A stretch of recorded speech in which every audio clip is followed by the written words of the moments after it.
Flags are symbols. Flags have meaning. If they're national flags, they have a certain meaning. And sometimes that a certain national flag will have a different meaning to a different nation where maybe they've butted heads over history. Flags on a military level also have meaning. It's the symbol of a unit. It's the symbol of the men that fought and died under that flag. Modern America just does not have this concept of a line of battle and these men holding the flag and watching their comrades as the bullets thump and hit them and these men drop and that flag still stands. And you have a color guard that might be annihilated in battle, and yet more men would come forward, pick up the flag, wave it in the air to keep their regiment in battle. What heroism. And it's a piece of cloth that these guys were doing this for, but that piece of cloth meant everything to those men.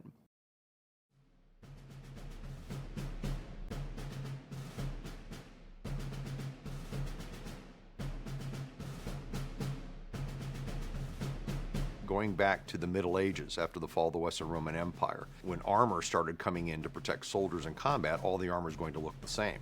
So what they would have to do is develop what they call coats of arms, and they would paint them on the shields. And then from there, they would have flags that were made so that when you're standing on a battlefield with a bunch of guys wearing tin, you can tell which side was which. And from that forward would come flags, and then in the 1600s, you'd have the red flag for the Red Regiment, the blue flag for the Blue Regiment. These were the Swedes that did that.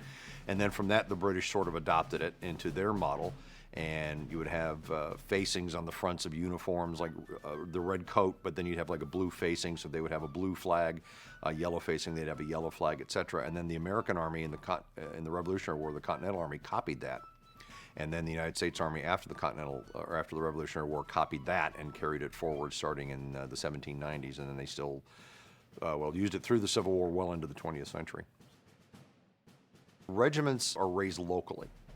So you would have troops that came out of, say, Little Rock, and there would be several companies. And these are local men. These are men that went to school together, that are brothers and cousins, fathers and sons in some cases. And there's a bond. We have a very homogenous American Army now. But back then it was all local. And as each company would form, women tended to make and present them with a flag. So there's another level of bond, because as they march off to training camp or they get to carry that flag into battle, that flag is the visual image of the community that they've gone off to protect. The way that flags were presented early on and how they become regimental flags was a couple different ways. There's 10 companies to a regiment, so therefore in the early stages of the war you probably would have up to 10 different flags. And sometimes the men would vote which flag would be the regimental flag. Sometimes the regiment would have gotten its own extant flag specifically made for that regiment, and they would use that. And then the company flags would tend to be retired. And then as the Confederates in particular were trying to standardize a pattern of battle flag that would be developed in the East that would have limited success in the West and in the Trans-Mississippi, the pattern could change depending on what command they were in, what army they were in, what corps they were in. And then you have the factor of the flags being shot up in combat. I think a safe bet would be a Confederate regiment would use between 2 and 5 flags through its war career, and that's not counting the company level colors. The Stars and Bars was the name given to the Confederate First National Flag, which was adopted March 4th, 1861 in Montgomery, Alabama, where the Confederate capital was at the time. In fact, a newspaper account a day or two after that where they're describing the flag called it the Stars and Bars. But for whatever reason, that name has been extrapolated onto the battle flag, St. Andrew's Cross, whatever you want to call it. And even though there's bars on that and there's stars on that, that's always properly called during the war as the Southern Cross, St. Andrew's Cross, or as Miles called it, because he was an expert in heraldry, he called it the saltire. Where the confusion comes in is post-war, possibly coming out of the lost cause thing by a bunch of people that just didn't know anything about flags and were just writing about it in Stars and Bars. But I still get that today, talking to people. Sometimes you'll read, this is the Stars and Bars, and there's a picture of a Army of Northern Virginia battle flag and go, no, that's not the Stars and Bars, the Confederate First National is. But that's still, like I said, commonly used. The Confederates bet the house on their independence and were defeated and eventually conquered, and then you have the Reconstruction period where they're under Union military occupation. And then an event happens in the 1880s, about 1887, 1888, where they start to think in the North about returning the Southern battle flags that had been captured that were sent to the War Department. And an explosion in the North, it just blew up. There was no way these Union veterans were letting those flags go home. Then comes the Spanish-American War, and I think the Spanish-American War is missed in American history and Civil War history as the healing point between North and South of getting rid of those ill feelings. You had Southern troops putting on blue uniforms again, like they did prior to the Civil War, and going off to fight a foreign war.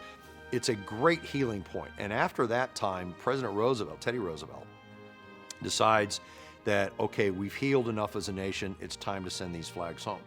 And those that could be identified to the states would be sent to the respective states. So Arkansas would get theirs back in March of 1905, as would typically the other southern states, Georgia, Alabama, etc. March of 1905 seemed to be the month where everything would ship back. The return in 1905 of the Confederate flags to the southern states was incredibly emotional and powerful for the South. It was a reconciliatory gesture of a huge level that I don't think Americans can realize today. Having these flags captured, finally getting them to come home, is a symbol of a glue that two regions that had been toe-to-toe for 4.5 years and still were separated by a lot of hostility coming back together.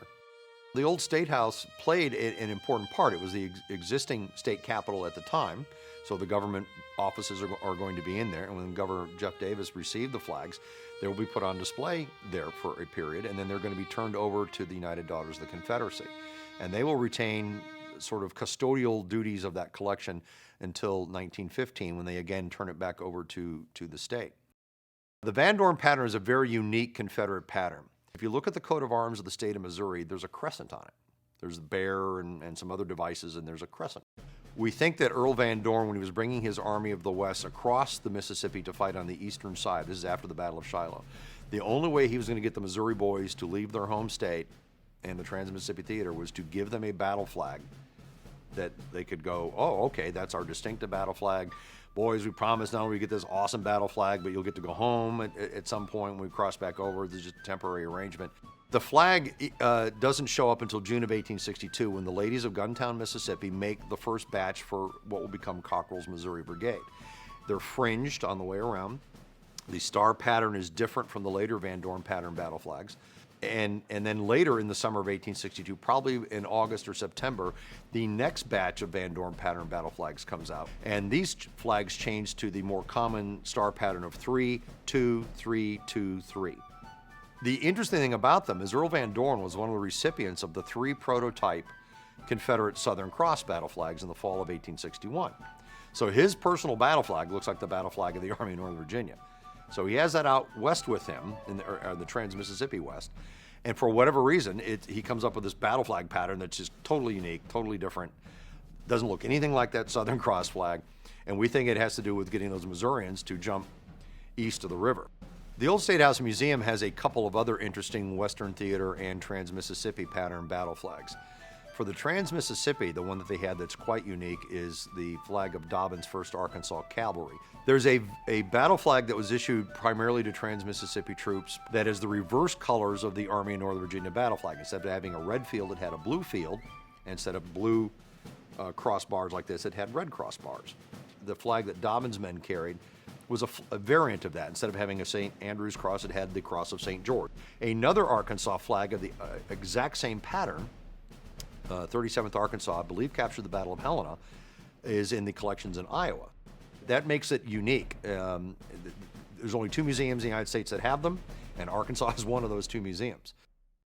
The Hardee battle flag is probably the most well-known of the Western Theater-oriented battle flags that were unique to the Western Theater. It started when the Army of Central Kentucky formed in Bowling Green, Kentucky in October of 1861. Probably in January of 1862, Simon Bolivar Buckner, who was a prominent Kentuckian and was commanding a division in that army, decided he wanted to create a distinctive battle flag for that command. And he wanted something easy to make and something that would definitely stand out on a field of battle that does not look like the flag of United States troops. He had been in the Kentucky State Guard prior to the war, and based on one extant flag of the Kentucky State Guard, it was a blue flag with a light blue circular disc in the center with the federal coat of arms. The Hardee pattern battle flag, as it would come to be called, is a blue flag with a white disc in the center. So he may have just taken that model and translated to, okay, that's quick and easy battle flag that we create. A lot of these men here are Kentuckians. They've seen that flag. They're used to that flag. There'll be some Arkansas troops that come over under General William J. Hardee. A brigade of them will come over and reinforce the Army of Central Kentucky. So by January of 1862, when they're looking to standardize their battle flag, boys, here's a flag that we're going to have. The old State House Museum has a beautiful 1864 issued Hardee Claiborne battle flag for the 3rd Confederate Infantry. In the case of 3rd Confederate, you had mostly Arkansas troops, but a couple companies of Mississippi troops. So it got the designation Confederate. They assumed because somehow that this was a Alabama unit, the War Department sent the flag to Alabama. And then in 2001, Alabama graciously, doing the research and figuring out, this should not be our flag, it should not be in our collection, transferred it to the old State House Museum, where now the people of Arkansas can come and see this wonderful flag today.